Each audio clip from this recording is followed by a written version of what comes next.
에베소서 5장 15절부터 마지막 33절까지 말씀입니다.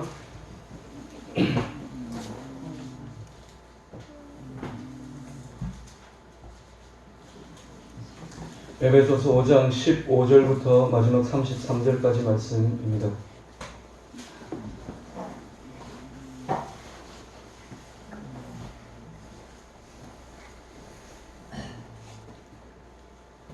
한 절씩 교독해서 말씀 보겠습니다.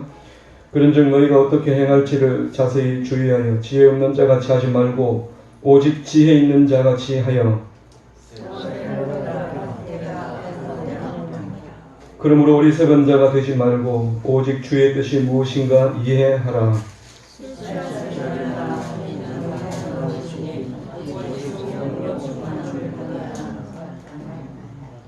시와 찬송과 신령한 노래들로 서로 화답하며 너희 마음으로 주께 노래하며 찬송하며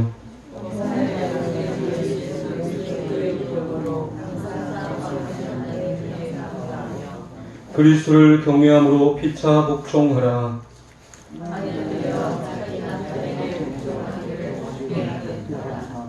이는 남편이 아내의 머리됨이 그리스도께서 교회의 머리됨과 같음이니 그가 바로 몸의 구주시니라.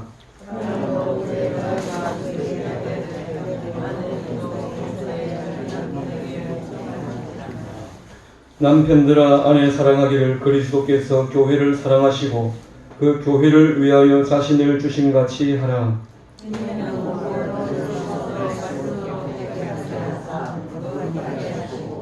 자기 앞에 영광스러운 교회로 세우사 티나 주름 잡힌 것이나 이런 것들이 없이 거룩하고 흠이 없게 하려 하심이라.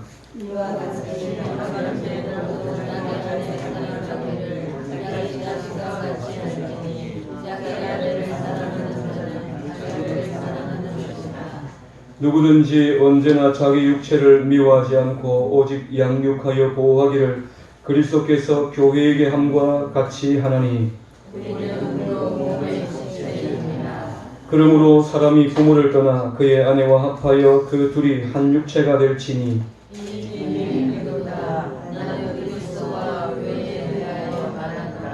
함께 읽습니다. 그러나 너희도 각각 자기의 아내 사랑하기를 자신같이 하고 아내도 자기 남편을 존경하라. 아멘.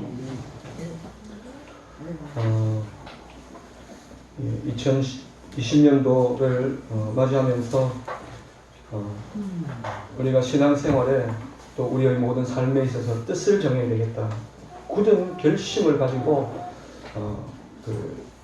이렇게 우리가 하나님을 섬겨야 되겠다 하는 생각을 하게 되었습니다. 그러면서 첫 번째, 예배에 힘써 참여하겠습니다. 예배 생활에 목숨을 걸어야 됩니다. 두 번째, 같이 읽습니다. 시작. 성경 쓰기와 기도에 힘쓰겠습니다.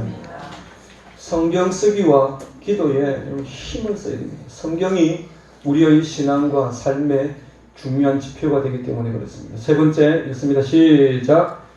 전도와 선교에 헌신하겠습니다. 하나님의 말씀을 나누고 또 전도와 선교하는 이 일에 우리가 힘을 써야 되겠고요. 마지막 네 번째, 시작. 섬김과 회복을 위해 힘쓰겠습니다. 섬김과 회복, 여기에 우리가 힘을 써야 되겠다. 그래서 이제 오늘은 네 번째, 섬김과 회복, 여기 네 번째에 관하여서 함께 살펴보도록 하겠습니다. 하나님은 우리 모두를 창조하신 창조주가 되십니다. 그 하나님께서 우리를 창조하실 때에 우리를 왜 창조하셨겠습니까? 우리를 어떤 존재가 되게 하기 위해서 우리를 창조하셨겠습니까? 이 세상을 살아가면서 불행하고 찌들려서 맨날 눈물 흘리면서 살아가는 그 삶을 하나님께서 우리에게 생각하시면서 그렇게 우리를 만드셨을까요? 그렇지 않습니다. 우리를 불행하도록 하기 위해서 근심과 걱정 가운데 빠지도록 하기 위해 하나님께서 우리를 창조하신 것이 아니라고 하는 것입니다. 우리의 삶에 하나님께서는 우리가 행복하기를 원하고요. 하나님께서는 우리가 이 세상을 살아가면서 예배하고 주님을 섬기는 가운데 기쁨으로 살아가기를 원하시고 계십니다. 물론 우리가 인정하지 않을 수 없는 것은 우리가 예수 그리스도를 믿는다고 해서 우리가 끝없이 행복하기만 하고 또 즐겁고 기쁨을 누리면서 그렇게만 우리가 살아가고 있지는 않습니다. 우리가 예수님을 믿는다고 해서 우리가 자동으로 하나님의 뜻이 무엇인지를 알고 우리가 예수님을 믿는다고 해서 자동으로 행복하게 되고 기쁨을 누리며 살아갈 수 있는 그런 존재라고 한다면 오늘 우리가 읽은 18절의 말씀 오직 성경으로 충만함을 받으라 이 말씀을 우리에게 주실 이유가 없었을 것입니다. 너희가 이런 일에 힘쓰라 이렇게 하라 저렇게 하라 그렇게 말할 필요가 없었을 것입니다. 마찬가지로 우리의 가정도 그렇습니다. 한 남자와 여자가 만나서 결혼을 하고 그래서 가정을 이루고 살아간다고 해서 저절로 그 가정이 행복한 가정으로 만들어지지 않는다라고 하는 것을 우리는 명심해야 됩니다. 또 이미 결혼해서 살아가는 사람들은 그것을 아마 경험을 하면서 살아갑니다. 우리 가정도 마찬가지로 이제 차가 움직이려고 하면 끝없이 기름을 보충해주고 끝없이 고치면서 돌봐주지 않으면 그러면 움직일 수 없는 것처럼 우리에게는 끊임없는 하나님의 은혜와 하나님의 도우시는 은혜가 필요하다고 하는 것입니다. 특별히 이제 우리 가정에서 우리가 뭘 우리가 조심해야 될까? 사람은요 누구든지 항상 자기가 세상의 중심이 되어 있습니다. 근데 이런 마음에서 우리가 벗어나지 않으면 안 된다고 하는 것입니다. 우리가 결혼을 할 때는 서로 매력을 느껴서 결혼을 하는 경우가 일반적입니다. 근데 처음 만날 때는 어떻습니까? 그렇게 내 남편이 그렇게 멋있어 보이고 아내가 그렇게 이뻐 보이고 이렇게 해서 결혼을 하는데 이제 같이 얼마간 살아가다 보면 그 보는 시각이 완전히 달라지게 됩니다. 그렇게 멋있어 보이고 이쁘게만 보였던 사람이 이제 저 사람이 좀 이기적이구나 그것을 차츰 깨닫기 시작을 하게 됩니다. 나만 그렇게 보이는 것이 아니고 상대방도 그렇게 보이고 비슷한 생각 가운데 빠져들게 됩니다. 그래서 서로를 이렇게 보면서 참 저 사람 좀 이기적이네 이런 생각을 하면서 결혼 생활을 합니다. 그러다가 이제 시간이 지나면서 내 배우자가 나보다 더 문제가 많은 사람이구나 하는 그런 결론을 얻게 됩니다. 이게 이제 일반적인 가정들이 다 그렇다고 하는 것입니다. 그래서 결혼 생활이 점점 더 길어지면 길어질수록 서로에게 더 많은 상처를 주게 되고 이런 생각들은 서로를 더 멀어지게 만들어서 나중에는 그런 생각들이 마음속에 굳어지면서 돌이킬 수 없는 그런 지경 가운데 빠져들게 됩니다. 그리고는 이렇게 이야기합니다. 저 사람이 나의 이 마음을 풀어주기 전에는 난 절대로 내 마음을 풀어주지 않을 거야.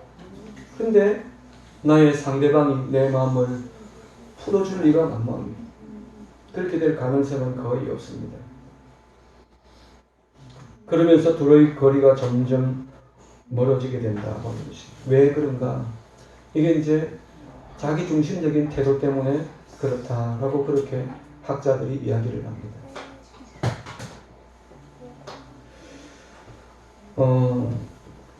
결혼을 통해서 한 가정이 만들어지고 난 뒤에는 그 가정에 꽃길만 있을 것 같지만 또 꽃길만 있으라고 결혼식 탁 마치고 나면 이렇게 꽃을 이렇게 뿌려주지 않습니까? 마지막 결혼식을 탁 마치고 행진을 할 때에 앞에 이제 꽃을 뿌려주든지 아니면 꽃이 이제 없으니까 이렇게 다른 그 양탄자를 쫙 깔아주고 그리고 그 가는 길에 좋은 꽃을 장식해주고 이러면서 그 결혼한 두 부부가 한평생 둘이서 살아가면서 평생 꽃길만 걸어가라고 행복한 삶을 살아가라고 그렇게 축복해주면서 박수 쳐주면서 결혼식을 마치게 됩니다. 근데 우리 인생은 그렇지 않더라고 하는 것입니다. 성경은 남편과 아내의 역할을 말해주고 있습니다. 오늘 22절, 23절 말씀을 보면 바울은 우리에게, 오늘 이 시대를 살아가는 우리들에게 그렇게 좋아할 만한, 동의할 만하지 않는 그런 말을 우리에게 전해주고 있습니다. 아내에게 뭐라고 말합니까?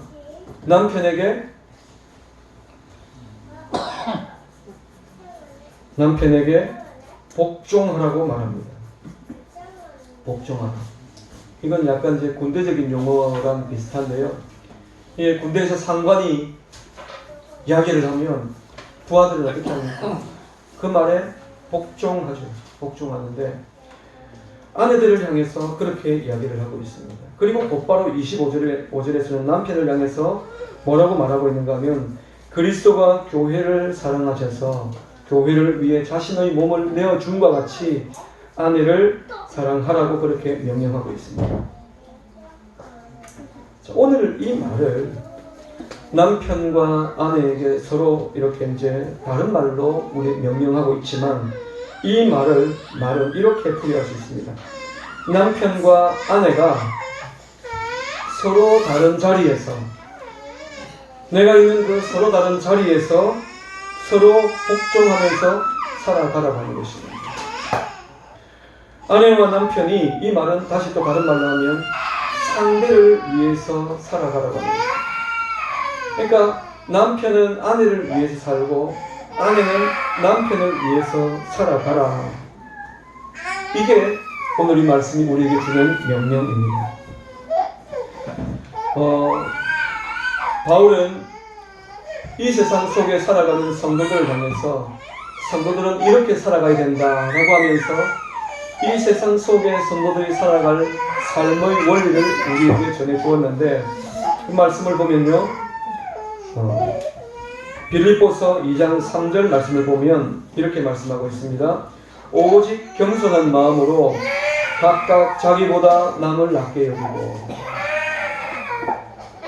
우리가 세상 속에 살아가면서 이 세상 속에서 우리가 어떻게 살아가야 되는가? 세상 가운데서 겸손한 마음으로 살아가야 되는데 각각 자기보다 남을 낮게 여기면서 살아가라고 이야기합니다. 이건 우리가 직장 생활하는 곳에서, 또 우리가 학교 생활을 하면서 겸손한 태도로 각각 자기보다 남을 낮게 여기면서 살아가라고 그렇게 명령하고 있습니다. 바울의 이 권면은 뭔가 매사에 어떤 일을 하든지 저 사람이 나보다 더 낫다, 이렇게 다른 사람이 나보다 더 우월하다고 하는 그런 생각을 갖고 살아가라고 하는 말인가? 그런 말은 아닙니다. 나보다 남을 더 낫게 여기라고 하는 이 말은 무슨 말인가 하면 나보다 다른 사람의 이익을 위해 살아가라고 하는 것입니다. 그래서 나의 유익보다 다른 사람의 유익을 위해서 살아가는 것이 중요하다. 너희들이 그렇게 살아가라고 하는 명령을 우리에게 주신 것입니다. 근데 이 말이 오늘 우리 시대에 살아가는 우리 시대에 이 말씀이 맞는 말인가? 결국 우리 시대에 이 말씀을 그대로 적용해서 살아가게 되면 어떤 이 가르침은 시대에 뒤떨어진 가르침이라고 말할 수 있습니다. 오늘 우리 시대와는 전혀 맞지 않는 그런 가르침이라고 말할 수 있습니다. 그런데 이 말씀이 바울이 할 그 시대는 그러면 맞는 말이었을까? 바울의 시대는 나의 유익보다 다른 사람의 유익을 위해서 살아가야 된다. 이 말씀이 그 시대는 맞는 말이었을까?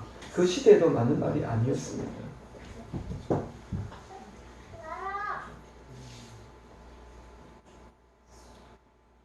왜 내가 다른 사람의 유익을 더 생각해야 될까? 왜 내가 나의 행복보다 다른 사람의 행복을 위해서 내가 살아가야 되나? 오늘 우리 시대의 가르침은 뭡니까? 내가 중요하고, 내가 세상의 중심이고, 내 감정이 중요하고, 나의 유익이 중요하고, 나의 행복이 중요하다고 그렇게 가르치고 있습니다. 물론 중요하잖아요. 근데 이 세상의 가르침은 뭔가 하면 내가 세상의 주인이라고 하는 것입니다. 이런 시대에 성경은 우리에게 우리들의 자신의 필요나 나의 유익이나 나의 만족 이것보다 상대방의 유익과 상대방의 행복과 상대방의 기쁨을 위해서 살아가라고 그렇게 우리에게 명령을 하고 있습니다. 사실 이 말이 그대로 우리가 적용해서 살아가게 되면 우리는 세상에서 덜 떨어진 사람이고 세상에서 실패자가 되고 세상에서 안 될 것 같은데 이 말씀을 누가 제일 우리보다 더 이 말씀이 중요하다고 생각하면서 살아가는 그걸 붙들고 있는가 하면 기업들이 사실 이것을 더 중요하게 여기고 있습니다. 이 말씀을. 그래서 요즘에는 우리 제품 좋아요, 우리 제품 뛰어나요 이런 식으로 선전하지 않아요. 당신들의 행복을 위해서 우리는 노력하고 있습니다. 당신들이 행복해야 됩니다. 고객의 행복이 우리의 기쁨입니다. 그 사람들은 다른 꿍꿍이가 있어서 그렇게 이야기하죠. 근데 성경이 바로 오늘 전부터 우리에게 가르친 말씀이 바로 이 말씀이라고 하는 것입니다. 세상에서 우리가 성공하기 위해서도 나의 유익이 아니라 다른 사람의 유익을 위해서 일할 때 세상에서도 성공할 수 있습니다.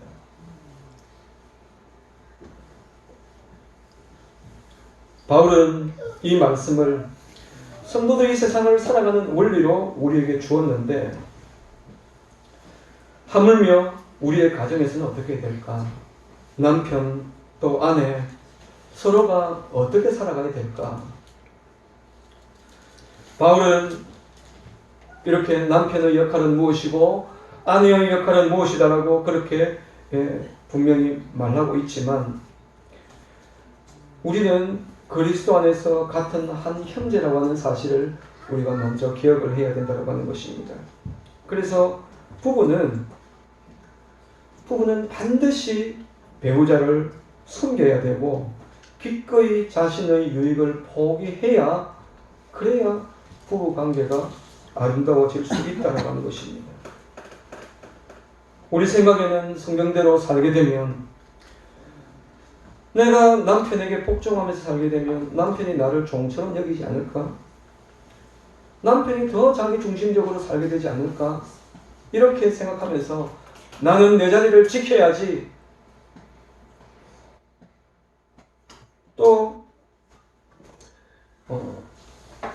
남편이 아내를 또 이렇게 너무너무 이렇게 막 사랑하게 되면 그러면 또 다른 문제가 생기지 않을까? 내 권위가 망가지는 것이 아닐까 염려하지만 그렇게 되는 것이 아니고 그 권위가 망가지는 것이 아니라 오히려 그 권위가 더 굳게 세워진다고 하는 것입니다. 하나님께서 우리를 왜 지으셨다고 말씀하고 있습니까? 성경에는 하나님께서 우리를 지으신 것이 우리가 하나님께 예배하도록 하기 위해 또 우리가 하나님을 섬기도록 하기 위해 하나님께서 우리를 지으셨다고 말하고 있습니다.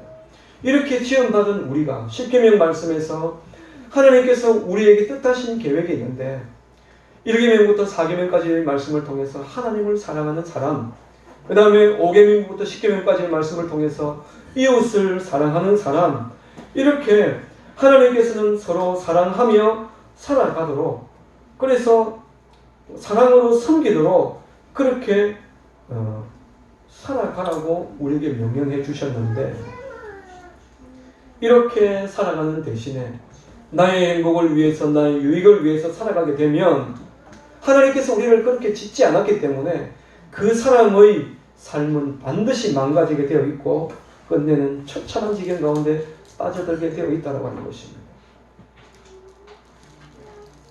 장사하는 사람이 자기 유익을 위해서 장사를 하긴 하잖아요. 근데 딱 그게 이제 너무 속에 이렇게 보이는 사람들 집에 가가지고 물건을 사고 그렇게 하고 싶지를 않습니다. 기업들도 마찬가지예요. 그래서 기업들이 그렇게 말하고 있지를 않습니다. 마태복음 16장 25절 말씀을 보면 이렇게 말합니다. 누구든지 제 목숨을 구원코자 하면 잃을 것이요 누구든지 나를 위하여 제 목숨을 잃으면 찾으리라. 누구든지 자기가 살겠다고 그렇게 달라들면 여러분 죽게 되는 것이고, 그리스도를 위해서 자기 목숨을 잃으면 죽겠다고 그렇게 하면, 그러면 살아나는 역사가 있다라고 하는 것입니다. 나는 절대로 죽지 않을 거야. 나는 살아야 되겠고 저놈이 죽어야 그래야 되지. 우리 회사는, 우리 가정은, 우리 교회는 저놈이 죽어야, 저놈이 없어져야, 저놈이 바뀌어야 되지. 내가 바뀐다고 해서 되는 게 아니야. 이런 생각 가운데 빠져들게 되면요, 그 공동체는 절대로 회복의 은혜를 경험할 수 없다고 하는 것입니다. 이 원리를 가정에 가지고 와서 생각해 보면, 자기의 행복을 위해서 살기보다 서로 섬기면서 살게 되면 분명히 더 새롭고 더 깊은 행복을 경험하게 된다고 하는 것입니다. 내 마음대로 되어야 내 가정이 행복할 것 같지만 그런 가정은 절대로 행복해지지 않습니다. 왜 그런가요? 결혼은 하나님께서 우리에게 주신 제도이기 때문에 그렇습니다. 그래서 하나님은 남편과 아내가 서로 복종하고 서로의 유익을 위해서 그렇게 살아갈 때 행복하도록 하나님께서 그렇게 만들어 놓으셨기 때문에, 그렇게 살지 않으면 절대로 행복한 가정은 되어지지를 않는다고 하는 것입니다. 21절 서두에 보면은 바울은 그리스도를 경외함으로 피차 복종하라 그렇게 말하고 있습니다. 여기서 이제 경외하다고 하는 이 말은 하나님을 두려워하라고 하는 말과 가깝습니다. 그냥 막연한 공포가 아니고 하나님을 우리가 생각하는데 두려워하면서 두려워하라고 하는 말에 가깝는데, 이 두려워하다라고 하는 이 말은요, 하나님의 그 큰 위엄, 하나님의 그 큰 사랑, 그 사랑에 압도당하는 것을 이야기를 하는 것입니다. 그래서 하나님의 그 사랑이 얼마나 큰지를 깊이 깨닫고, 하나님께서 나에게 행하신 일이 얼마나 놀라운지를 깨닫고, 그 하나님의 영광과 아름다움에 너무 놀라서 머리를 조아리는, 그것을 하나님을 경외하는 것이다 그렇게 표현을 하고 있습니다. 이 말은 다시 다른 말로 하면은 성령 충만함을 이야기합니다. 오늘 말씀을 이렇게 좀 많이 읽었습니다. 15절부터 33절까지 말씀을 읽었는데, 하나님께서는 우리에게 이 세상을 살아가면서 어리석은 자처럼 살지 말고 지혜 있는 자로 살아가라, 하나님의 뜻이 무엇인지 분별하도록 살아가라, 그러면서 그렇게 살아갈 수 있는 원리가 어디 있느냐? 성령의 충만함을 받는 데 있다라고 그렇게 말하고 있습니다. 그래서 그리스도를 경외함으로 피차 복종하라고 하는 이 말씀은 성령 충만함이라고 하는 말과 동일한 말씀인데요, 그리스도를 경외한다라고 하는 이 말은 예수 그리스도를 두려워하는 그 마음이 성령의 충만함을 이야기하고, 그 성령의 충만함이 우리 마음 가운데 있을 때에 우리는 피차 복종하면서 살아가는 삶을 살 수 있다라고 하는 것입니다. 얼마 전에 이렇게 모임 가운데서 기도 제목을 나누는 시간이 있었는데, 제가 그 기도 제목을 나누는 데 있어서 참 이렇게 마음에 와닿는 기도 제목이었습니다. 남편을 이렇게 이제 섬기는데 남편에게 순종하고 복종하며 사는 삶을 살고 싶다. 내 마음에 그런 마음을 갖고 살고 싶다. 그렇게 살 수 있도록 기도해달라. 그런 말이었습니다. 그럼 이런 마음을 누가 주시겠습니까? 그럼 가정에서 살아가면서 아내가 남편에게 복종하고 싶습니까? 혹시 우리 이철순 집사님은 남편에게 복종하는 게 내 평생의 소원입니다. 혹시 그런 마음이 있으신가요? 우리가 그런 마음이 그냥 만들어지는 게 아니에요. 그런 마음이 그냥 드는 게 아니거든요. 하나님께서 우리에게 주신 마음, 우리가 그리스도를 경외하는 하나님의 사랑이 너무 크기 때문에. 그래서 내 마음에는 안 맞는 것 같은데, 내 뜻에는 이게 안 맞는 것 같은데, 그래도 주님께서 내게 주신 명령이기 때문에 내가 이렇게 하겠습니다. 나는 이래서 절대로 나는 사랑할 수 없어. 내 남편은 이렇기 때문에, 내 아내는 이렇기 때문에 난 절대로 나는 사랑할 수 없어. 난 안 할 거야. 그럼 이 말 누가 주는 마음이겠습니까? 이 마음을 누가 기뻐하겠습니까?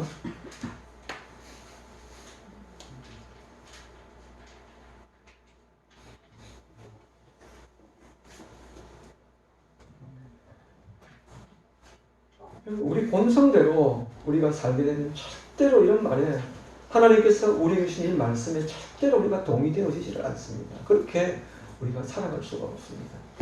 그래서 성경은 너희들이 그리스도를 경외하니 그러면 너희들 피차 복종해. 피차 복종하라고 그렇게 말하고 있습니다. 우리의 가정이나 교회나 우리가 섬기는 이 사회나 하나님께서는 회복의 은혜를 주시기를 원하시고 계시는데 그 일이 무엇을 통해서 가능하게 되는가? 서로 다른 사람의 유익을 위해 서로 섬기는 삶을 통해서 그것이 가능하게 된다라고 하는 것입니다. 교회가 뭐 때문에 문제가 있습니까? 내 생각이 맞는 것 같은데 저놈이 내 생각대로 안 해주니까 이런 마음이 들게 되면 교회가 문제가 생기게 됩니다. 이 가정도 마찬가지고 내 뜻대로 내 뜻대로 되면요 지옥이 될 겁니다. 한번 생각해 보십시오. 가정이 내 뜻대로 내 하고 싶은 대로 그렇게 되면 그러면 온전한 가정이 되겠습니까?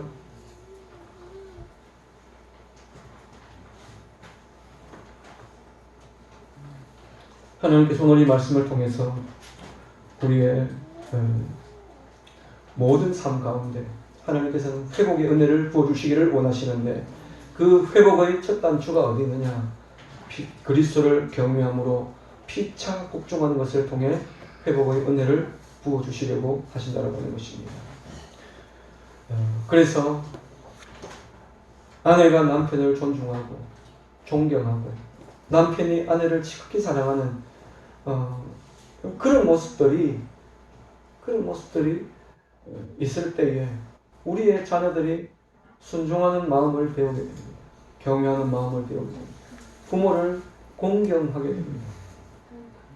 서로 보면서 네, 이놈 죽일 놈 살릴 놈 서로 싸우고 그러면 자식들이 커가지고 부모 말 반드시 안 듣겠죠.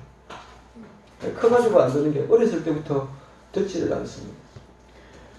아내가 남편을 지극히 존중해주면서 이야기를 탁 하면 잘 들어주고 순종하고 남편이 아내를 사랑하면서 존중해주고 그 말을 듣고 이걸 보여주면 자식들이 그걸 보고 아 저렇게 하는 거구나 해서 존중하고 살게 될 것입니다. 그래서 먼저 하나님께서 우리에게 성령 충만함을 주셔서 내 뜻과는 맞지 않지만 하나님께서 내게 주신 명령이기 때문에 내가 순종하며 살겠습니다. 특별히 2020년 이 한 해를 살아가면서 하나님께서 주신 이 말씀 그리스도를 경외함으로 피차 복종하는 이 일에 내가 내 마음과 뜻을 정하여서 다니엘과 다니엘의 친구들이 뜻을 정하여서 생명을 걸고 하나님의 명령에 순종하기를 힘썼던 것처럼 오늘도 내 뜻과는 맞지 않아도 내 정서와는 맞지 않아도 주님께서 우리에게 주신 명령이기 때문에 이 말씀에 순종함으로 우리의 가정도 우리의 교회도 우리가 섬기는 직장에도 회복의 은혜를 부어주시기를 축원합니다. 하나님 아버지 오늘 우리에게 주신 말씀이 우리 마음 가운데 잘 박힌 목과 같이 잘 뿌리내어지게 하여 주시고 그리스도를 경외함으로 피차 복종하며 살아가는 저희들이 되도록 은혜 내려 주시옵소서. 함께하여 주심을 감사하며 예수님 이름으로 기도합니다. 아멘. 559장